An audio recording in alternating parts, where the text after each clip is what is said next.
കൊച്ചവൻ്റെതാണെന്ന് പറഞ്ഞാൽ മതി. കാശ് കൊടുത്താ അവൻ എന്തും ചെയ്യും. മണികണ്ഠൻ അവന്റെ പേര്. കോളേജിൽ ഞങ്ങൾ ഒരുമിച്ച് പഠിച്ച. അയാൾ എങ്ങനെ കണ്ടുപിടിക്കും? കോടതിയിൽ അന്വേഷിക്കാൻ നമ്മുടെ ഏജൻസിയിൽ വിളിച്ചു പറയാം. ഇത് ഞാൻ ഇന്ന് അവസാനിപ്പിക്കും. എനിക്കെല്ലാം മനസ്സിലായടാ. എല്ലാം പറഞ്ഞല്ലേ? ഞാനൊന്നും പറഞ്ഞില്ല. ഈ നാറ്റക്കേസ് എവിടെ ഒളിച്ചു വെച്ചു? പക്ഷെ ഞാൻ കണ്ടുപിടിച്ചു. അച്ഛൻ ഒരു അബദ്ധം പറ്റിപ്പോയി. പറ്റിപ്പോയത് പോരാഞ്ഞിട്ട് നിങ്ങളിപ്പോ അത് മറ്റൊരുത്തന്റെ തലയെ കെട്ടിവെച്ച് രക്ഷപ്പെടാൻ ശ്രമിക്കുകയാണല്ലേ? ഉണ്ണുണ്ണിച്ചാൻ എല്ലാം അറിഞ്ഞുവല്ലേ? എല്ലാം അറിയാം. പക്ഷെ എനിക്ക് എന്റെ തെളിവുകളില്ലായിരുന്നു. ഇന്നിപ്പോ എനിക്കത് കിട്ടി. A clear evidence. ഞാൻ സംശയിച്ചതെല്ലാം ശരിയാണ്. അച്ഛൻ ഇത് പുറത്ത് പറയരുത്. ഞങ്ങളുടെ കുടുംബത്തിന്റെ അഭിമാനം പുറത്തറിഞ്ഞാലുള്ള നാണക്കേട് ഓർത്താടാ ഞാനും ഇത്രയും കാലം പറയരുത്. നമ്മളൊക്കെ ഒരു കുടുംബം പോലെ കഴിഞ്ഞിട്ട് പറ്റിയതെന്താണ് ഞാൻ പറയാം. ഒരു പെണ്ണിന് ഗർഭം ഉണ്ടാകുന്ന എങ്ങനെയെന്ന് നീ പറയാതെ എനിക്കറിയാം.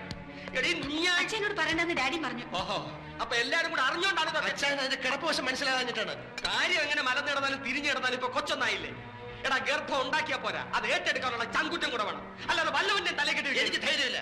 അച്ഛൻ എത്ര തന്നെയാണെങ്കിൽ അച്ഛനെ ഏറ്റെടുത്തോ. എനിക്ക് എങ്ങനെ രക്ഷപ്പെട്ടാൽ മതി. എനിക്ക് കൊച്ചുങ്ങളെ ഉണ്ടാവില്ലെന്ന് എല്ലാ ലേഡീസിനും അറിയാം. നാളെ ഇവളും ഞാനും കൂടി ഒരു കൊച്ചിനെ എടുത്ത് റോഡേ നടന്നാൽ ഇവിടെ ഒക്കത്തിരിക്കുന്ന കൊച്ചിന്റെ തന്ത ഞാനല്ലാതെ നാട്ടുകാർക്ക് മനസ്സിലാവും. അല്ലെങ്കിൽ അതുകൊണ്ടാണ് ഞങ്ങൾ വേറെ ആളെ കണ്ടുപിടിച്ചത്. എനിക്ക് രക്ഷപ്പെട്ടെ. വേണ്ട, നീ മാത്രം അങ്ങനെ രക്ഷപ്പെടണം. നീ രക്ഷപ്പെട്ട നീ പഴപ്പിച്ച പെണ്ണു വഴിയാതനോ. It is cheating and clean breach of trust. ഞാനിത് എന്തോന്ന് പറയണേ? ഞാനിത് പുറത്ത് പറയും. പുതുശ്ശേരിക്കാരനെ തെണ്ടിത്തരം എല്ലാവരും അറിയട്ടെ. ഞാൻ പറയും, നാട് നീളെ പറയും. പറയോ? പറയും. എങ്കിൽ ഞാൻ തന്നെ കൊല്ലും. ഇത് പുറത്തറിഞ്ഞ പിന്നെ ഞാൻ ജീവിച്ചിരുന്നിട്ട് കാര്യമില്ല. തന്നെ കൊല്ലും, ഞാനും ചാവും. കർത്താവാണ് സത്യം. ഇല്ലടാ, നീ എന്നെ കൊല്ലുന്നതിന് മുമ്പ് ഞാൻ നിന്നെ കൊല്ലും.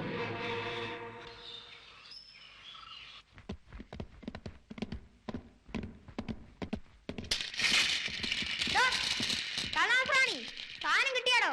അയ്യോ, എന്റെ കഞ്ഞിയിൽ പാറ്റ ഇടരുത് മക്കളെ.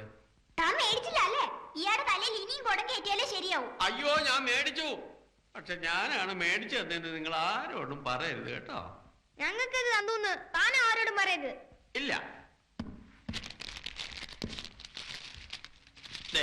ഇതാണ് സാധനം. ഇത് വച്ച് ഈ വീട് കത്തിക്കാനെങ്ങാൻ പ്ലാൻ ഉണ്ടെങ്കിൽ ഒരു വാക്ക് എന്നോട് നേരത്തെ പറഞ്ഞേക്കണം. ഞാൻ പുറത്തിറങ്ങി നിന്നോളാം. ഇല്ലെങ്കിൽ കുഞ്ഞു കുട്ടികൾ പഷ്ണിയായി പോകും. അസത്തുക്കൾ ആരെ കൊല്ലാൻ പോവാണോ? എന്റെ കർത്താവേ, ലോകനാർക്കാവിലമ്മേ, രക്ഷിക്കണേ.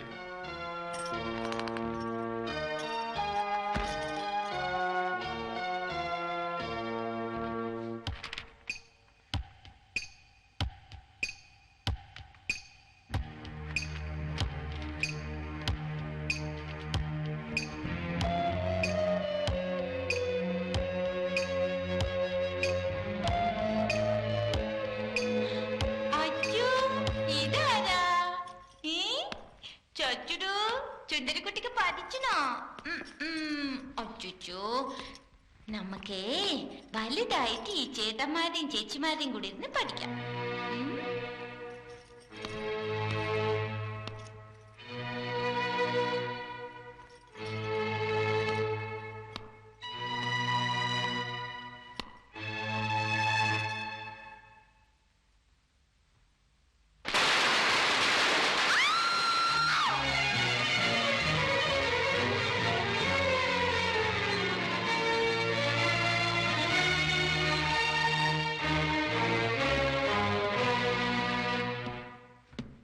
സാരമില്ല, കൈ അല്പം പൊള്ളിയിട്ടുണ്ട്. ഭാഗ്യമെന്ന് പറഞ്ഞാൽ മതി. അല്ലെ കണ്ണും മുഖമൊന്നും ഉണ്ടാവില്ലായിരുന്നു. ഇനി പേടിക്കാനൊന്നുമില്ല. നാളെ ഞാൻ വന്ന് നോക്കാം. Thank you. ഓക്കെ. സത്യം പറയണം, ആരാ നിങ്ങൾക്ക് ഈ പടക്കം മേടിച്ചു തന്നത്? പറഞ്ഞില്ലെങ്കിൽ അടിച്ച് പഴുപ്പിക്കും ഞാൻ. അടിച്ചിട്ടൊന്നും കാര്യമില്ല. എത്ര തല്ലുകൊണ്ടിരിക്കുന്നു. ഒന്ന് കരയ പോലും ഇല്ലല്ലോ ആ സത്തുക്കള്. നീ ഓടി. അഹങ്കാരി. പറടാ, ആരാ പഠിച്ചത്?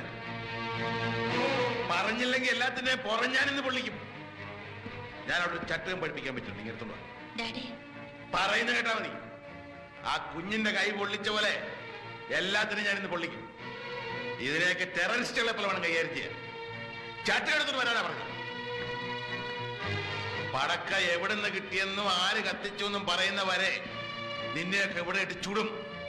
വാങ്ങിച്ചു തന്നവൻ ആരായാലും ശരി, അവന്റെ ശരീരം മുഴുവൻ ഞാൻ പടക്കം ചുറ്റി പൊട്ടിക്കും. സത്യം ഞാൻ എന്നോട് ചോദിച്ചില്ല. പടക്കം മേടിച്ചു കൊടുത്തത് ഞാനാ. ഞാൻ പറഞ്ഞിട്ടാണ്. അയ്യരങ്ങൾ വെറുതെ കുറ്റം ഏറ്റെടുക്കണ്ട.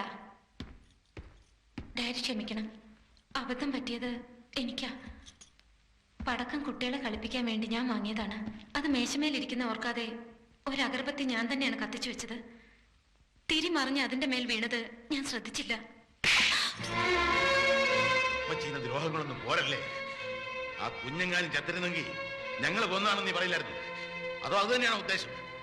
അതിനെ കൊന്നിട്ട് ആ കുറ്റം ഞങ്ങളുടെ പുറത്ത് വെച്ച് കെട്ടിയിട്ട് മറ്റു വല്ലതും നേടാനാണോ ഈ വരവ്? മേലിൽ ഇവരുടെ മുറിയിലോ ക്ലാസ് റൂമിലോ കയറി പോകരുത്. ചെകുത്താന്മാർ ഭൂമി ജനിച്ചതായി നിങ്ങള്. ഈ നശൂലങ്ങൾ നന്നാക്കാൻ നോക്കണ്ട, ഒരു കാലത്തും നന്നാവില്ല.